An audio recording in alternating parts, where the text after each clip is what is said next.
دل چڑھا رہا ہے، چلا رہا ہے، یہ طریقہ نہیں۔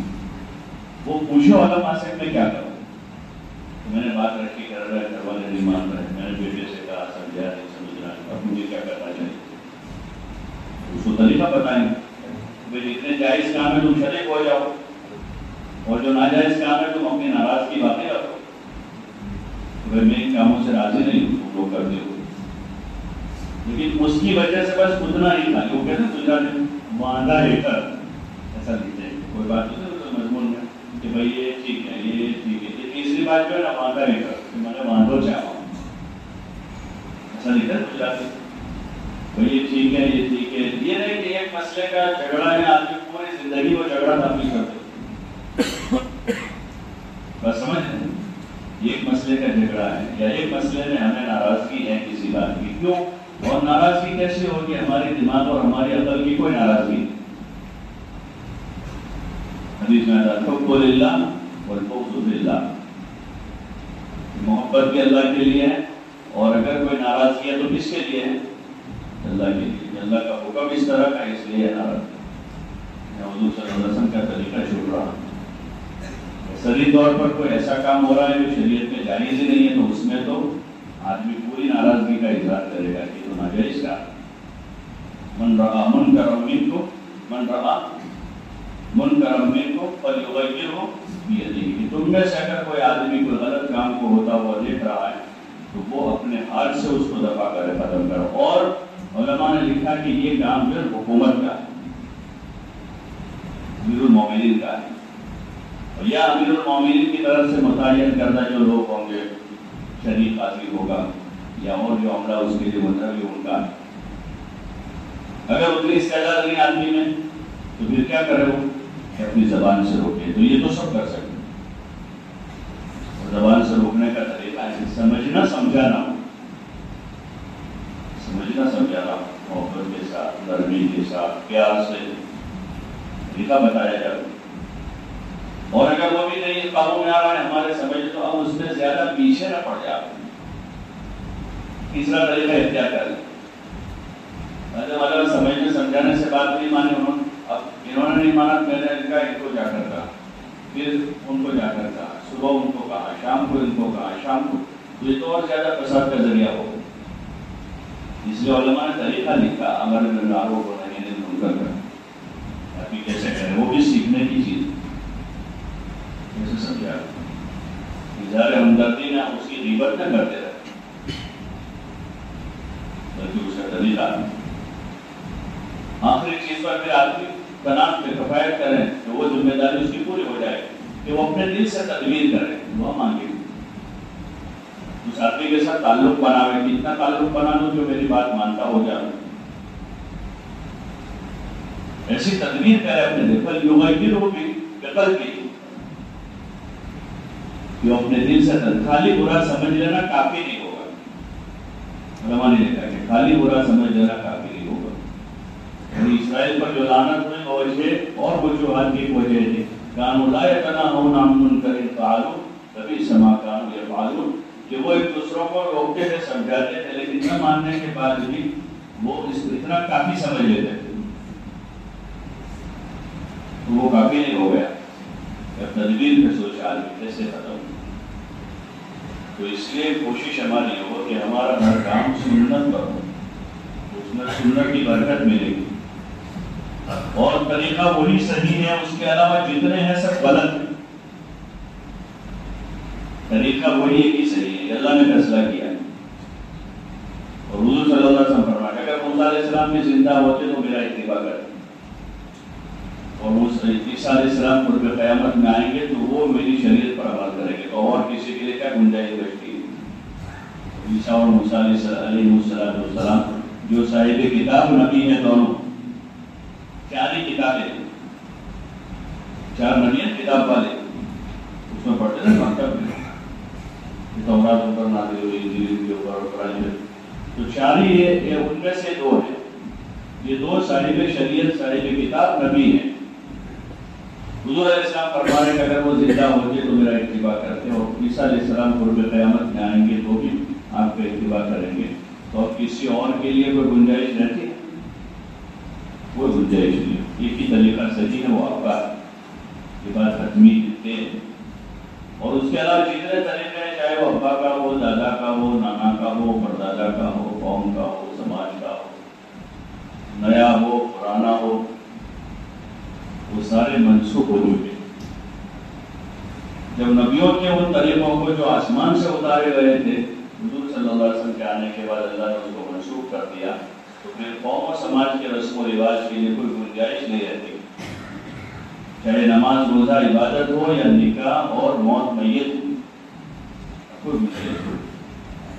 اس لیے سب کو ایک ہی فکر ہونی چاہیے، سب کی ایک ہی کوشش ہونی چاہیے کہ ہونے والے سارے کام حضور صلی اللہ علیہ وسلم کے طریقے پر ہوں، تو طریقے کی برکت اس میں آ جائے گی۔ اللہ کی رحمت کا وہ آدمی مستحق رہے گا جب تک آپ کے طریقے پر ہے۔ وہ آدمی اسی میں جیسے بھی بیٹھے ہیں، ٹھنڈک میں ہے سب، اور دھیرے دھیرے اور سکون بڑھتا جاتا ہے، جیسے چہرے پر اچھا لگتا ہے، پھر دھیرے اندر پسینہ جتنا بھی تو دھیرے دھیرے دھیرے دھیرے دھیرے دھیرے ٹھنڈک ہو جاتی ہے۔ تو ایسے ہی جہاں حضور کا طریقہ داخل ہوگا تو وہ آدمی سمجھو ٹھنڈک میں آ گئے، اور دھیرے دھیرے دھیرے دھیرے دھیرے اس کا سکون بڑھتا جائے گا۔ اور اگر اسی کی جگہ ہیٹر چلا دے تو باہر بھی گرمی اور یہاں ہیٹر چلائے تو یہ دھیرے دھیرے سکون آدمی کا برباد ہوتا جائے گا اور بے چینی بڑھتی جائے گی۔ اور جتنا وہ ہیٹر بڑھے گا 2-5 منٹ کو چونکہ ابھی ٹھنڈک میں 2-5 منٹ برداشت کر لیں، لیکن جتنا وہ ہیٹ بڑھتی جائے گی اس کی اتنی پریشانی بڑھے گی، دھیرے دھیرے پسینہ نکلے گا، اور زیادہ بیٹھا رہے تو بے چینی ہوگی، جسم کا پانی سوکھ جائے گا، موت کے قریب ہو جائے گا۔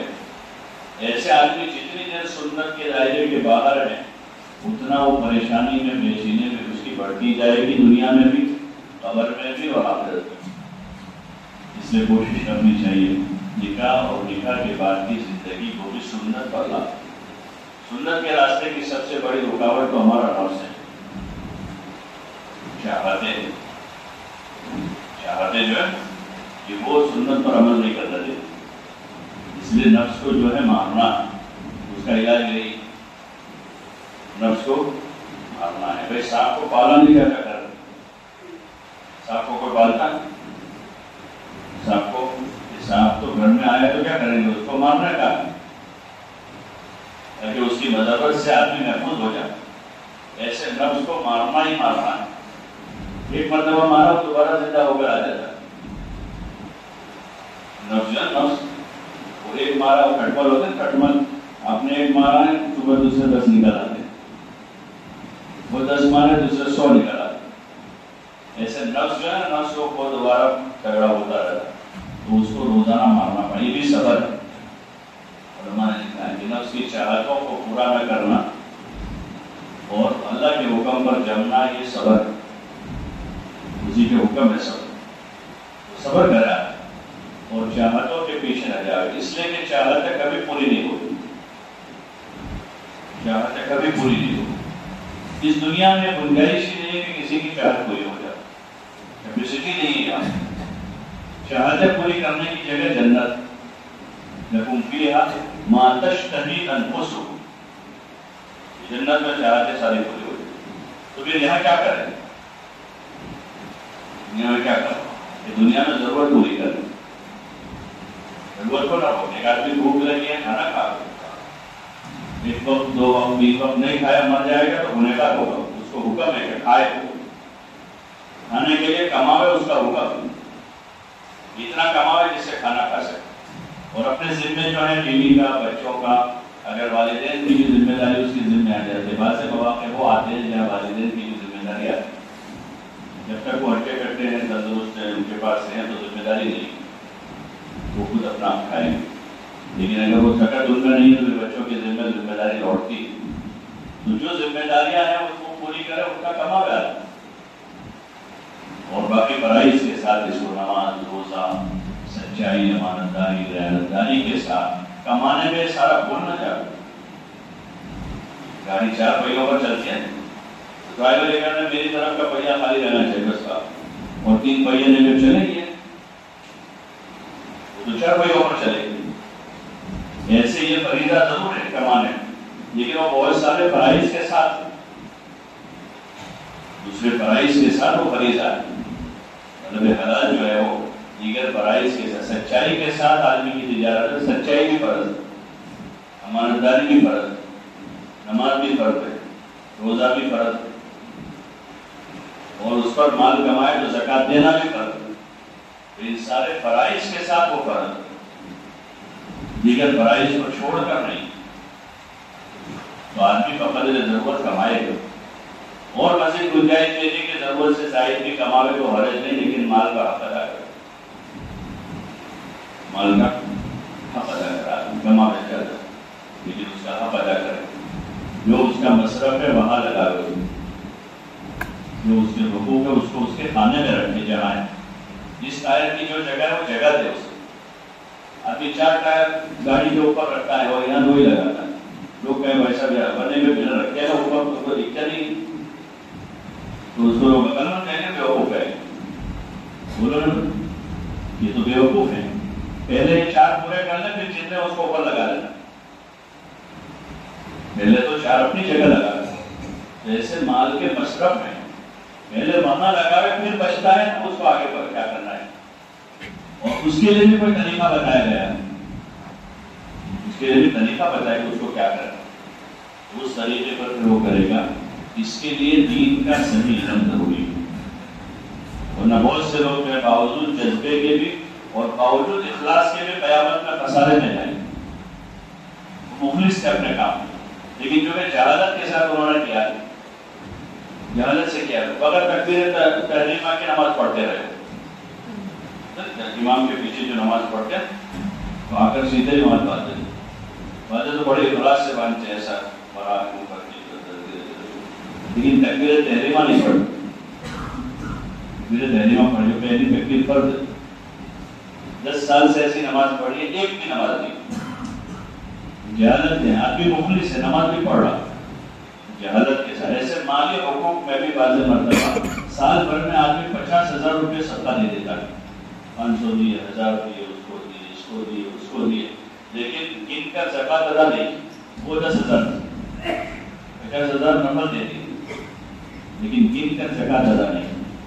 قوم سماج کے رسم و رواج میں آدمی نے سال بھر میں لاکھ روپیہ لگایا، کسی کی شادی میں 5 گئے، کسی جگہ 10,000 گئے، کسی 15,000 گئے، لیکن مال کی گن کر زکات ادا نہیں کی ہے، جو 25,000 روپے بنتی، یہ آدمی خسارے میں جائے گا۔ یہ جہالت، اس لیے ضرورت ہے کہ ہر کام کو سنت کے مطابق کرنے کی کوشش کرنی ہے، اور سنت کے مطابق کرنے کے لیے سنت کا صحیح علم ضروری ہے۔ اس لیے خالی بچوں کو مکتب بھیج کر ہم مطمئن نہ ہو جائیں، وہ تو ان کی ضرورت ہے کہ الف با تا پڑھیں گے، قرآن شریف ناظرہ پڑھیں گے، وہ ان کی ضرورت کا ہے، وہ پرائمری لیول کے ہیں۔ اب جو بچے ہائی اسکول تک پہنچے تو ان کو وہ علم دینا ہے، اور جو بچے کالج میں جا رہے ہیں ان کو پڑھنا ہے، تو ہمارے ذمہ جو ہے وہ ہمیں سیکھنا ہے۔ تو ہر موقع پر پوچھ لیں، نماز پڑھتے ہو اس کا پوچھے، زکات دیتے ہو زکات کا پوچھ لے کیا ہے، تو اس طرح بھی علم آتا ہے۔ اور اسی طرح صحابہ نے علم لیا حضور صلی اللہ علیہ وسلم سے کہ ہر موقع پر وہ پوچھتے رہتے، یا رسول اللہ کیا حال ہے، یا رسول اللہ۔ ہر آدمی دینے کا اور کرنے کا پوچھتا ہے، اس وقت یہ تھا کہ ہر آدمی جو کرنا ہوتا تھا اس کا علم پوچھتا تھا، جو اپنے ذمہ بنتا تھا وہ دینے کا پوچھتا تھا۔ اس وقت کیونکہ دنیا کی محبت غالب ہے تو اس سے ہر آدمی نہ کرنے کے لیے پوچھتا ہے، جو نہ کرنا پڑے ایسا معلوم کر، رخصت بتاؤ، رخصت بتاؤ۔ اور ہر آدمی لینے کا پوچھتا ہے، میرا کیا نکلتا ہے، نظر بڑی ہے کہ کہاں کہاں میرا نکلتا ہے۔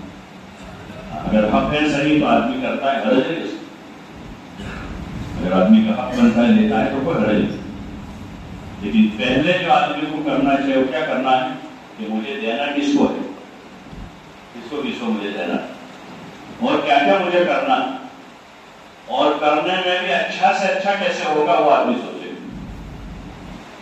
یہ تو ہو گیا، لیکن کوالٹی اچھی کون سی، جیسے خریدتا ہے کوئی چیز تو کیا پوچھتا ہے وہ اچھی کوالٹی والا کیا ہے، ایسے آدمی پوچھے بھائی نکاح کا کیا طریقہ ہے، بتائیے ایسا کرو۔ پھر آدمی پوچھے کہ اچھی کوالٹی والا کون سا ہے جس میں ثواب زیادہ بھی زندگی میں راحت ہو جائے گا، آخرت میں اس کا اجر بھی ہے، ایسا نکاح کون سا ہے۔ آپ صلی اللہ علیہ وسلم فرمائے اعظم النکاح برکتاً ایسرہ مغبورتاً، کہ سب سے اچھا برکت والا نکاح وہ ہے جس میں خرچہ سب سے کم، یہ سب سے اچھا ہے. یہ کوالٹی ہوئی، یہ کوالٹی ہوگی. ایسے ہر کام میں کوالٹی بنتی، لیکن جو کیا ڈر لگتا ہے کہ لوگ بخیل کہیں گے، کیونکہ دکھاوے میں لوگ سخاوت سمجھتے ہیں. ایک آدمی صدقہ کرے، خیرات کرے، بیوی بچوں کو پورا خرچہ دے، ماں باپ کے حق ادا کرے، وہ سخاوت نہیں دکھتی کسی کو. یہ لوگ سخی کس کو کہتے ہیں؟ جو نکاح میں لمبا منڈپ باندھے اور نکاح کے دن دعوت کر دے، بڑے بہت بڑا سخی آدمی. تو یہ اللہ کے وہاں کا جو معیار ہے وہ معیار ہے کہ سخی کس کو کہیں اور بخیل کون ہے. سخاوت کیا ہے، بخل کیا ہے، تو آپ صلی اللہ علیہ وسلم بتائیں گے بخل کیا ہے. سب آپ نے نکاح کے موقع پر تو یہ بات فرمائی کہ سب سے اچھا برکت والا نکاح وہ ہے جس میں خرچہ سب سے کم، یہ سب سے برکت والا نکاح.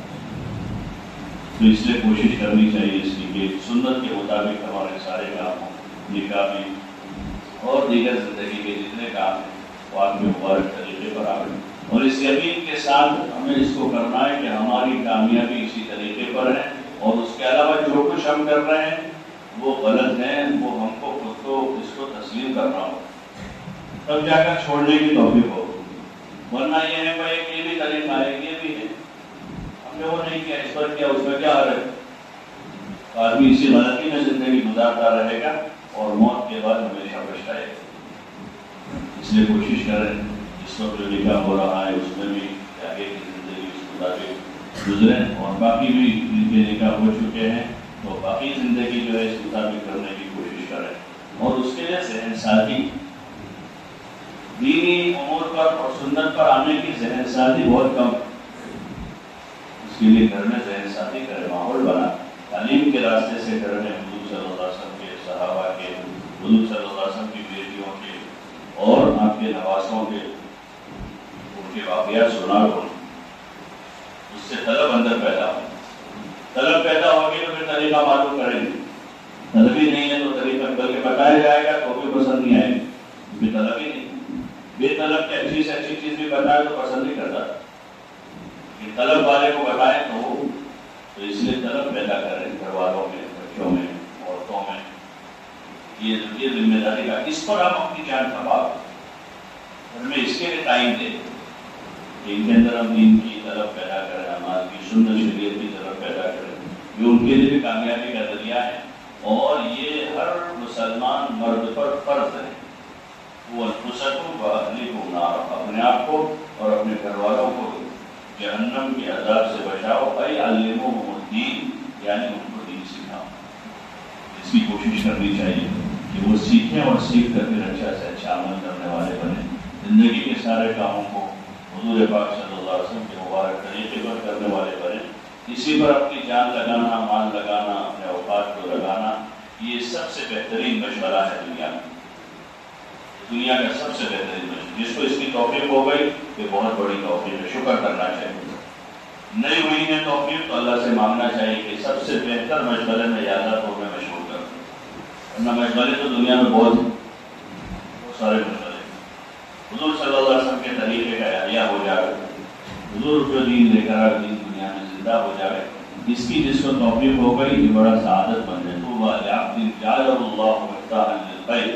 آپ کے سب سے بڑا خوش قسمت وہ ہے جو مفتاح خیر بن گئے، وہ مغلاق للشر، اور شر کے لیے تالا بن گیا ہے. وَوَيْلٌ لِعَبْدٍ جَعَلَهُ اللَّهُ مِفْتَاحًا لِلشَّرِّ. بڑا بد نصیب ہے بات. بد نصیب وہ نہیں جس کے پاس دو کھانا نہیں، بد نصیب وہ نہیں، بد نصیب وہ نہیں کہ جس کے پاس گھر نہیں. اگر اس کے پاس ایمان ہے، اعمال ہیں تو بد نصیب نہیں ہے. حضور صلی اللہ علیہ وسلم کے بارے میں ایسا فرمایا کہ آپ دنیا سے چلے گئے تو وقت کبھی آپ نے پیٹ بھر کے نہیں کھایا. آپ دنیا کے سب سے بڑے سعادت مند انسان ہیں، سب سے بڑے سعادت مند انسان. اور آپ کے گھر کا اگر ہم وہ کریں گے تو ہمارا کوئی گھر بھی غریب سے غریب گھر کا گھر کے آپ کے گھر کا نمونہ نہیں بن سکے گا اس وقت. ایسا گھر تھا. تو سعادت اور شقاوت اس کا نام ہے کہ آدمی کا پیسہ نہیں ہے، مکان نہیں ہے، بلکہ یہ ہے کہ آدمی شر کا ذریعہ بن رہا ہے سب سے بڑا بدبخت ہے. وَيْلٌ لِّعَبْدٍ جَعَلَهُ اللَّهُ مِفْتَاحًا لِلشَّرِّ کہ ویل ہے، ہلاکت ہے اس آدمی کے لیے، بدنصیب ہے وہ شخص جو دنیا میں شر پھیلنے کا ذریعہ بنا. اور اس کو بڑے آسان ذرائع ہو گئے اس کو پھیلانے کے، بڑے آسان ذرائع ہو گئے. دنیا بھر میں آدمی یہاں بیٹھا بیٹھا کرتے رہتا ہے، کسی جگہ بیٹھا بیٹھا دنیا بھر میں شر پھیلا رہا ہے. تو اس لیے آدمی کو خیر کا ذریعہ بننے کی کوشش کرنی چاہیے، اپنی جان سے، اپنے مال سے، اپنی صلاحیتوں سے، کہ ہم دنیا میں خیر کے اور ہدایت کے پھیلنے کا ذریعہ بنے اور دنیا سے شر کے ختم ہونے کا ذریعہ بنے. اس پر اپنی جان مال لگانا، اس کو سیکھنا، سمجھنا، دیگر زندگی کی ذمہ داریوں کے ساتھ اس کو سیکھنے سمجھنے کی کوشش کرنی چاہیے اور اسی روپ پر اپنے دماغ کو چلانا چاہیے کہ ہم کچھ سیکھیں سمجھیں اپنے دین کو، دین کے طریقوں کو، دین کی دعوت کو، تاکہ ہمارا وقت جو ہے دنیا کے بہتر سے بہتر مشورے میں رہے. اللہ تعالیٰ ہم سب کو اس کی توفیق عطا فرمائے.